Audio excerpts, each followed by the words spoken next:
बिरहा सुने से तोहार भाई 2 लीटर दूध दे तो 4 लीटर दूध न दी। लेकिन जो पीड़ा का बात होता तो कहाँ पर होता जहाँ पर लगाव होता। पुरनिया को सही बात कर रहे हैं, कहा कि यही कितना पढ़ी है वेद पुराण बिरहा छोड़ न गई है। मैंने कहा का तोहार बकौती हम कहा होगा तोहार है का हम कहा गाँव थे क्या रेगुआ गाय तोहर बाजी दे रेगुआ बिरहा गाँव का अरे का जान के अच्छी अरे का जान के शहर वाली कजरा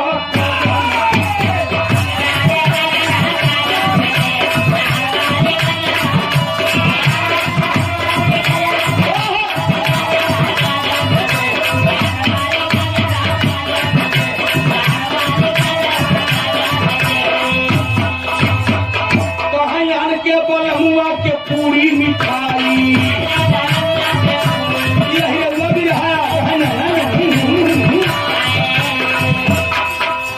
के बलमुआ के पूरी मिठाई अरे अपने बलम के बिछाई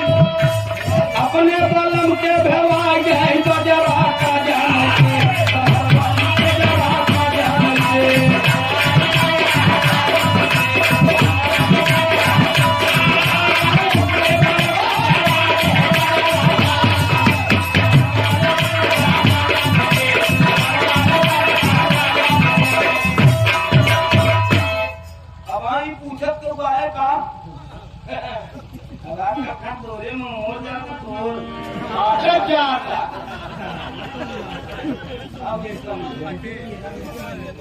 ये है भोजपुरी। जैसे पियरा में आगी लगाए तो 5 मिनट के बाद कहते चला जो बीड़ी धरा हो जाता था क्या वहाँ आगी रहेगा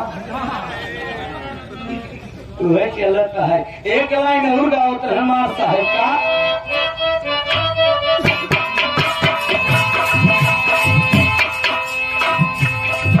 कहीं आन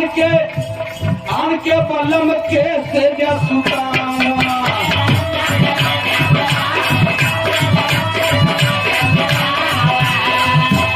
अपने बलम के बिछा जाए कौन रहा का जान दे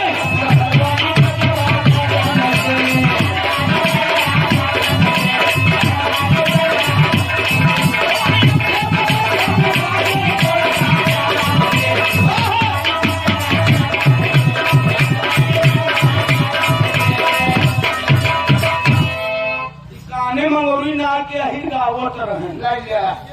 नगारा पर केवल गावत रहन हारमोनिया ढोल नहीं रहा और माने सांप मारे वाला ही तब जात के ही वो है तो कोनो जाति नहीं है।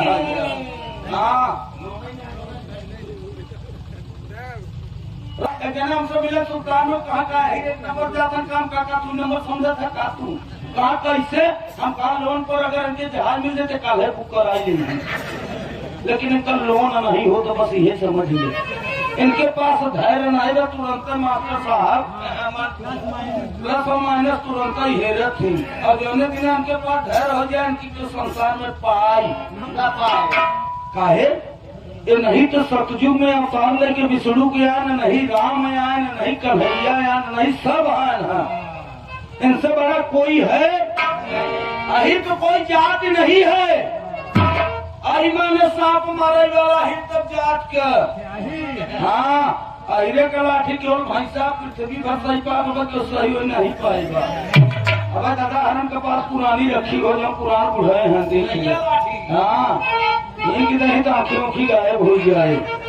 कहा एक लाइन गजल का टुकड़ा लिखिन मन्ना का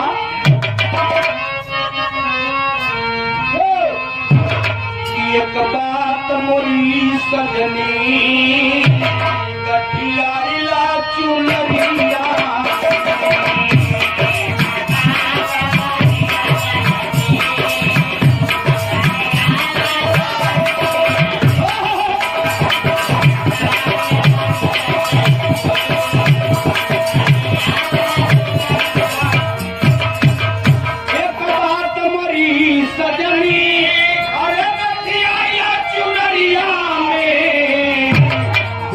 पैसा कभी बजई